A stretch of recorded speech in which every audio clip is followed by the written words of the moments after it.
ప్రిలారా, దేవునికి రెండూ తెలుసు. దరిద్రుని తెచ్చి సింహాసనం ఎక్కించడం తెలుసు, పిచ్చి చేష్టాలు చేస్తే ఒక్క తన్నుదాన్ని అక్కడి నుంచి పడేయటం కూడా తెలుసు.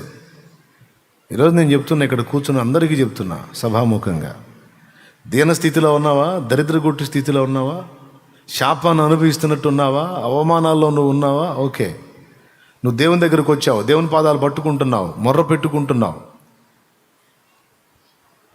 దేవుడు తప్పకుండా నీకు తోడ్పాటు అందిస్తాడు. తప్పకుండా ఆయన నీ కొమ్ము హెచ్చిస్తాడు.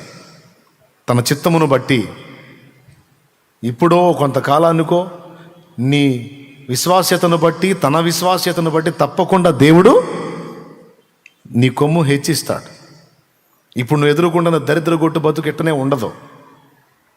ఎందుకంటే ఆయన పాదాలను ఆశ్రయించావు, ఆయన దగ్గర మొరపెట్టుకుంటున్నావు కనుక నిన్ను కరుణింపక మానడో, నిన్ను ఆశీర్వదించక మానడో, నిన్ను వర్ధిల్లింప చేయక మానడో, నిన్ను ఎత్తి పట్టక మానడో, తప్పకుండా ఆశీర్వదిస్తాడు, తప్పకుండా హెచ్చిస్తాడు.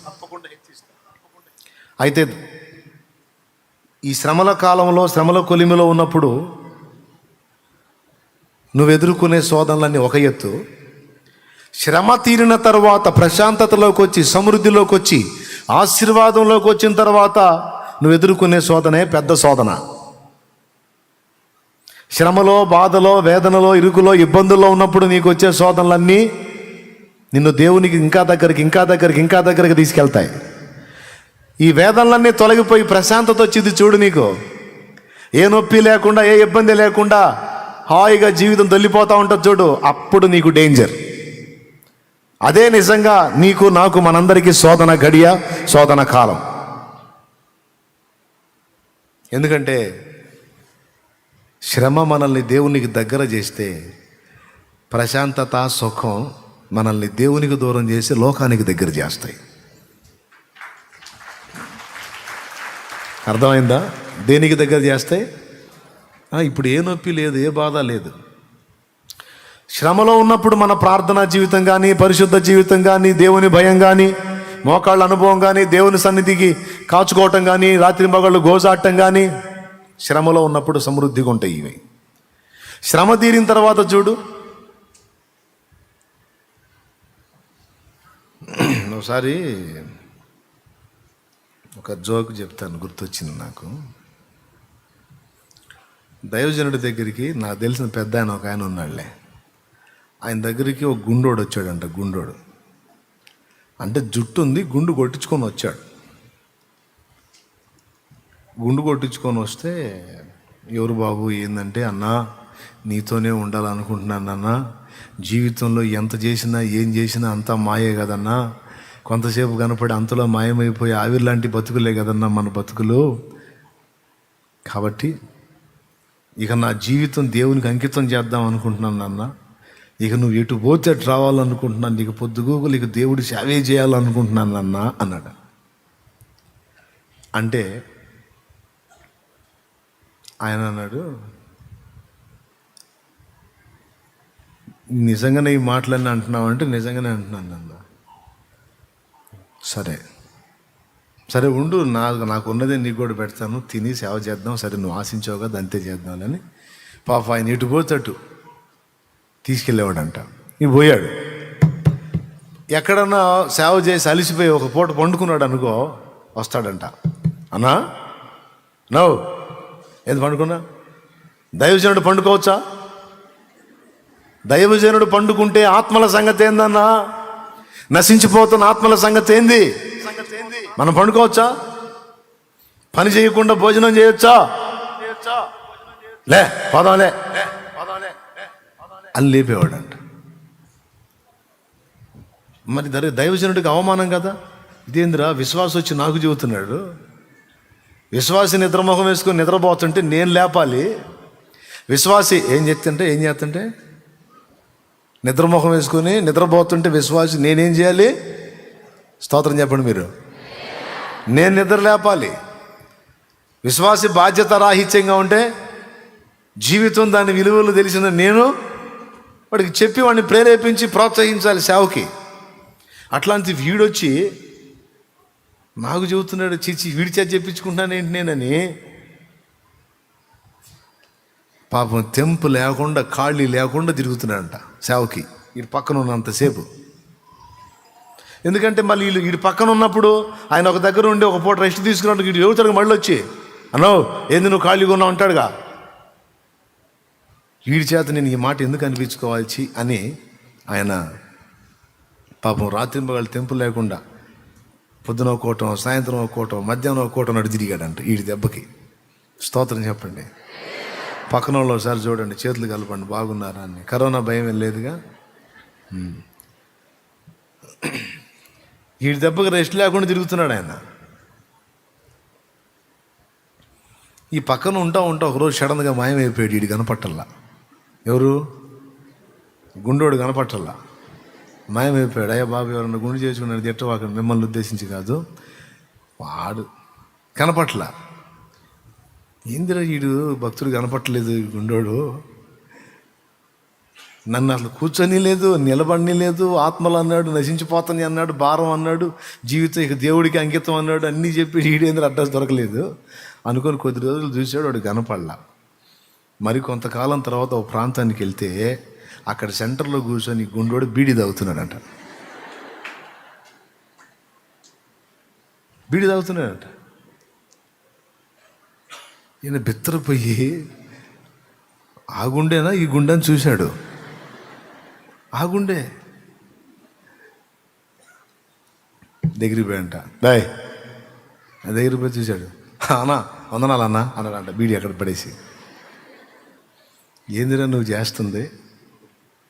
అన్నా ఈ జీవితం యేసు ప్రభుకి అంకితం అని వస్తేవి. అరే నన్ను కూర్చొనిపోతివి, నిలబడిపోతివి, అన్న ఆత్మలు నశించిపోతున్నాయి, నువ్వెట్ట నిద్రపోతావు, నువ్వెట్లా కూర్చుంటావు, నువ్వెట్లా ఊరుకుంటావు అని నన్ను తెంపు లేకుండా తరిమితివి.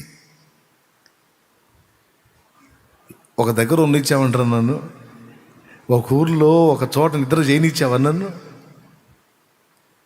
ఏందిరా నువ్వు చేస్తుంది అన్నాడంట. అదే అప్పుడు ఒక వ్యవహారం మీద వచ్చాలి అన్న అన్నాడంట. ఒక వ్యవహారం మీద వచ్చాలి అన్న అన్నాడంట. ఏందిరా వ్యవహారం అన్నాడు. అప్పుడు మన మీద కేసు పడిందిలే అన్నా. ఏంటిది? కేసు పడింది మన మీద. గుండె ఎందుకు అనుకున్నావు? ఎవడు గుర్తుపట్టకుండా. నీ దగ్గరికి ఎందుకు వచ్చాను అనుకున్నావు? ఇంకెక్కడున్నా నన్ను పట్టుకుంటారు పోలీసు వాళ్ళు. నేనుండే తావులన్నీ తెలుసు, నేనేందో కూడా అందరికీ తెలుసు. కాబట్టి ఎవడు నాకు ఆశ్రయం వీడు, నేను ఉండే చోట్ల పోలీసు వాళ్ళకి తెలుసు కాబట్టి వస్తారు. ఇక నన్ను ఎరగనోడివి నువ్వే. నేను నీ దగ్గర ఉంటే పోలీసు వాళ్ళు కూడా పట్టుకుంది. రహస్యమైన స్థలం ఇదే కాబట్టి నీ దగ్గరికి వచ్చా, నమ్మబలికా. పాపం నువ్వు కూడా నమ్మావు. అది సరేనా, మరి నన్నెందుకు మరి అన్ని మాటలు దేవుని వాక్యంలోని మాటలు మాట్లాడి నన్ను కూర్చొని కూడా నిలబెట్టుకొని చదివావు ఎందుకురా అంటే, ఒక దగ్గరే ఉంటే ఏమో ఆడ కూడా పోలీసు వాళ్ళు వస్తారేమో అనుమానంతో నేను ఒక దగ్గర ఉండకూడదు కదన్నా, అందుకని నిన్ను కూడా తరిమాను. వారిద్దరు మరి కూడా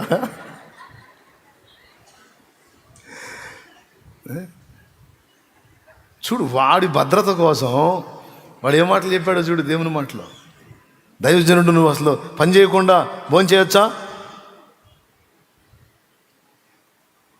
చూసారా? వాక్యం విరిగిన గుండోడు. దేవునికి స్తోత్రం కలుగును గాక. హల్లెలూయా. బాధలలో ఉన్నప్పుడు వచ్చాడు వాడు, తలదాచుకున్నాడు, ఆ వాడుకున్నాడు. అయిపోయిన తర్వాత వాడు ఎక్కడ కనపడ్డాడు, ఏ స్థితిలో కనపడ్డాడో చూడండి. కొంతమంది భక్తి ఇలానే ఉంటుంది. శ్రమగా ఉన్నప్పుడు, సమస్యగా ఉన్నప్పుడు, ఇరుకుగా ఉన్నప్పుడు, ఇబ్బందిగా ఉన్నప్పుడు, వేదనలో ఉన్నప్పుడు, రోదంలో ఉన్నప్పుడు దేవునికి సమీపంగా వస్తారు. అన్ని విషయాల్లో దేవునికి విధేయత చూపుతారు. మనుషులతో మనుషుల నాటకాలు కాదు, దేవునితో పెద్ద పెద్ద నాటకాలు జరుగుతాయి. తెలుసా మీకు? మనుషులతో మనుషుల నాటకాలు ఆడితేనన్నా మనుషులు అడుగుతారు. అప్పుడు అగసాట్లో ఉన్నప్పుడు తీయగా వచ్చావుగా నా దగ్గర అన్ని దోచుకొని పోవటానికి, బుద్ధి లేదా అని అడుగుతారు కదా. మనుషుల దగ్గర జరిగే నాటకాల కంటే కూడా దేవుని దగ్గర ఇంకా పెద్ద పెద్ద నాటకాలు జరుగుతాయి. దేవుడు అడగడు కదా, ఏమ్మా ఆ రోజు వచ్చావు, ఎన్ని మాటలు చెప్పావు, ఇక ఈ జీవితం పెరుగుకి అంకితం అని పెద్ద పెద్ద మాటలు మాట్లాడావు. ఎరా అబ్బాయి, ఈ జీవితం కొన్నా నీకు ఏమైపోయినా ఇక ఆయనే ఎగిరి చెప్పావు. ఏందిరా మరి ఇప్పుడు నీ వ్యవహారం ఏందిరా అనగా మనుషులైతే అంటారు. ఏసై అండగా, అందుకే ఏసై దగ్గర పెద్ద పెద్ద నాటకాలు జరుగుతాయి అని చెప్పా. శ్రమ దినమున దేవుని పాదాలను ఆశ్రయించి సమీపంగా ఉండి అన్ని విషయాలకు విధేయత చూపి శ్రమ తీరిన తరువాత భ్రష్టులైపోతున్న వారిని, పోయిన వారిని ఎంతోమందిని నేను చూశాను. భయం నాకు. అందుకే దావీదు కీర్తనలోనే అన్నాడు, నీ కట్టడలను నేను గైకొనున్నట్లు శ్రమ నొంది ఉండుట నాకు మేలాయను అంటాడు. నీ ఆజ్ఞలను నేను గైకొని ఉండునట్లు శ్రమ అనేది నా కలగటం నాకు మేలయ్యా అన్నాడు. శ్రమ కలుగక మునుపు నేను త్రోవ విడిచి తిని. చూడు 119వ కీర్తన ఒక్కసారి చూడండి. శ్రమ కలుగక మునుపు నేను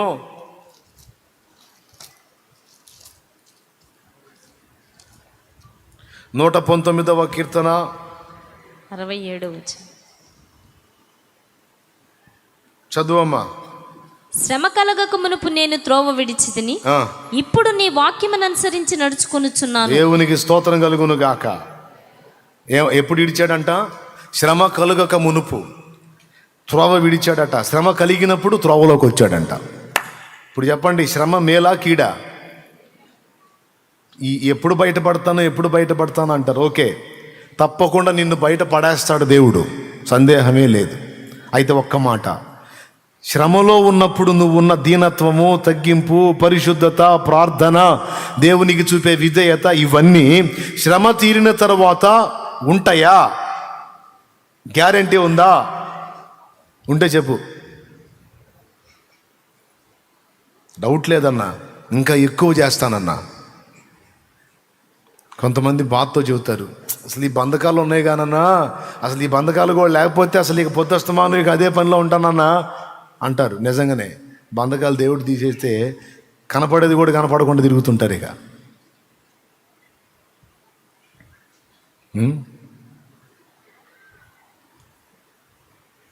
ఆయన ఆశీర్వదించక మానడం. ఏ కొంచెం నమ్మకంగా ఉన్నా ఆ నమ్మకాన్ని బట్టి బ్లెస్ చేయక మానడం. ఏ కొంచెం ఆయన్ని గణపరిచినా ఆయనకు బలహీనత ఉంది. ఆయన్ని గణపరిచారంటే వాళ్ళని గణపరచకుండా నిద్రపోడు. స్తోత్రం. ఇప్పుడు మనందరం కలిసి ఆయన్ని మయంపరచాలి లెక్క, కానీ ఆయన రివర్స్ మాట్లాడుతుంటాడు మనతో. నేను నీకు మంచి పేరును ఖ్యాతిని రప్పించేదను అంటాడు. నేను నీకు ఖ్యాతిని మంచి పేరును రప్పిస్తా, దేశం యొక్క ఉన్నత స్థలముల మీదికి నిన్ను ఎక్కిస్తానంటాడు. నీ గంపను పిండి పీసుకు నీ తొట్టి అంటే ఆహార సమృద్ధినిచ్చి నిన్ను ఆశీర్వదిస్తానంటాడు. ఇదిగో నిన్ను స్వస్థపరిచే దేవుడను నేనే, నిశ్చయముగా స్వస్థపరుస్తానంటాడు. స్వస్థపరుస్తాడు కూడా. ఏ కొంచెం నువ్వు నమ్మకంగా కనపడినా, ఏ కొంచెం కృతజ్ఞత చూపించినా, ఏ కొంచెం ఘనపరిచినా తిరిగి నీకు బదులివ్వకుండా ఊరుకోడు.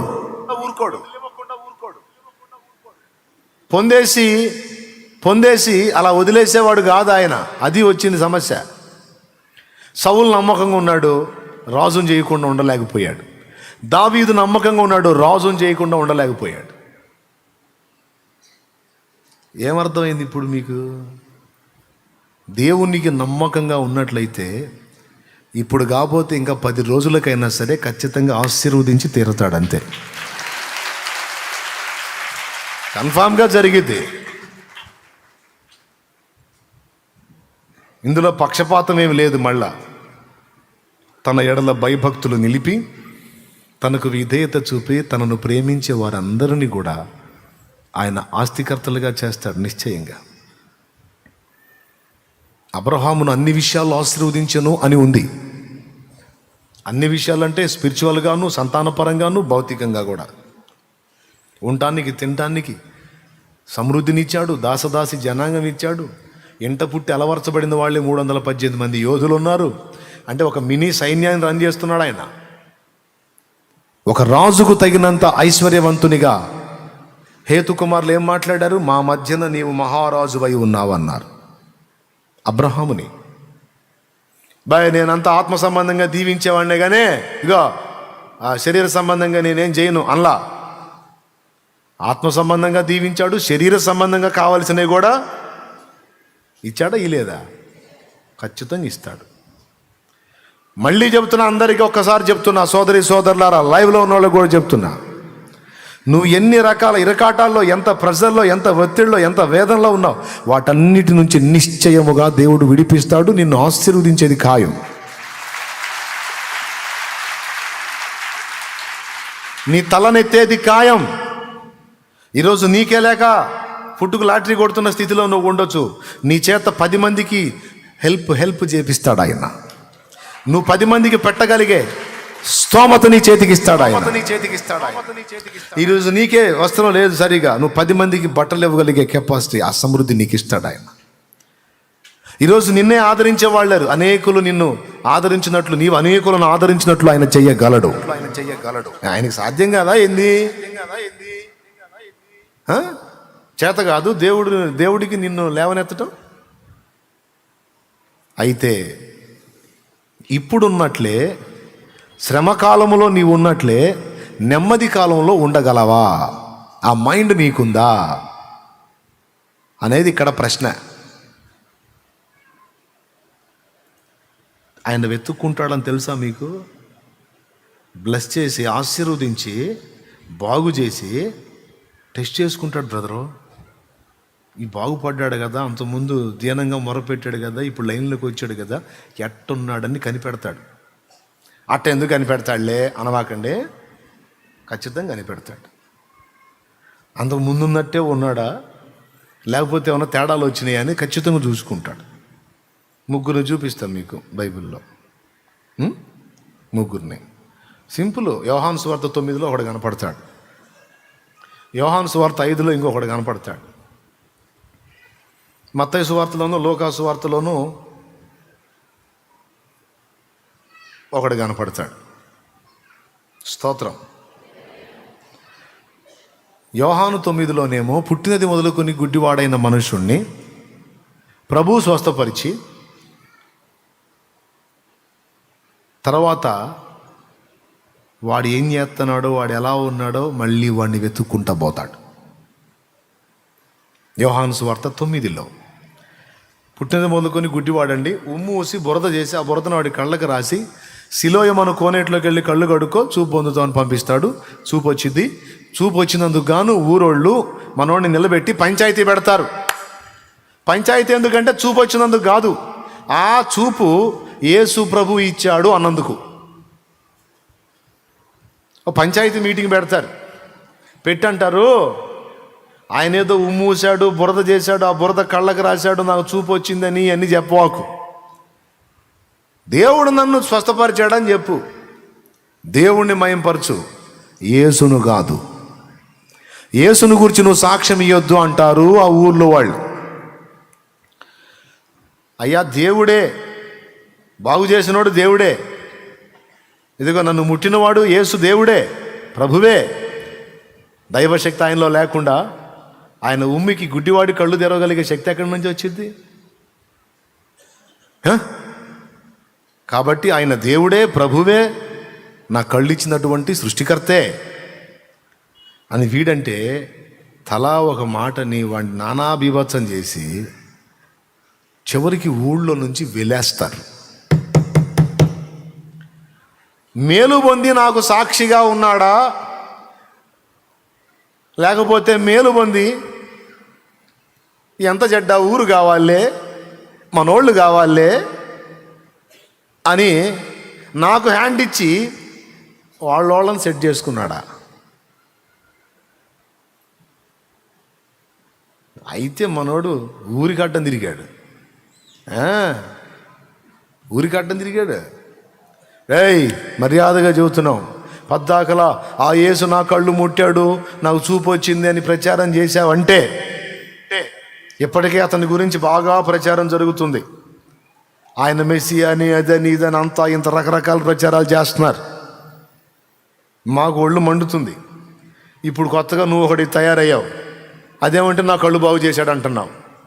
ఇప్పుడు ఉన్న వాయింపుడికే ఆయన గురించి రకరకాలుగా మాట్లాడుతుంటేనే మా చెవులు వాసిపోతున్నాయి. మళ్ళీ నువ్వు ఒకటిగా బయలుదేరి నాకు చూపించాడని బయలుదేరావు. ఇంకా ఎక్కువైపోయింది. మా వల్ల కాదురా, తట్టుకోలేం. కాబట్టి యేసు కావాలా, మేం కావాలా? యేసు కావాలా, ఊరు కావాలా? చెప్పు. నాకు యేసే కావాలా.